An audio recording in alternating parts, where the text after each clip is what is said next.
हसन मुश्रीफ यांनी समरजित घाटगे यांच्यावर हल्लाबोल केलाय।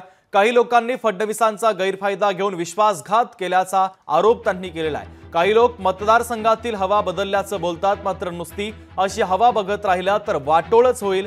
हसन मुश्रीफांनी नाव न घेता समरजित घाटगे यांच्यावर टीकास्त्र डागलेलं आहे, तर शरद पवारांना सांगूनच पक्षातून बाहेर पडल्याचा दावा देखील त्यांनी केलेला आहे।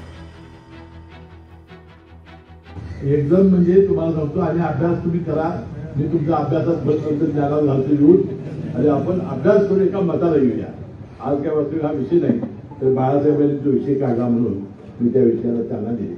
आणि म्हणून देवेंद्र फडणवीस साहेब म्हणताना माझ्या लक्षात आलं की एखादा माणूस किती गैरफायदा घेऊन त्याचा विश्वासघात करू शकतो। मी काय विश्वासच केला नाही, मी साहेबांना सांगून आणले, ते मला परवानगी निदान त्यांच्या लक्षाविषयी त्याला यावं। लोकशाही मराठी ऐका, पहा, जागरूक रहा।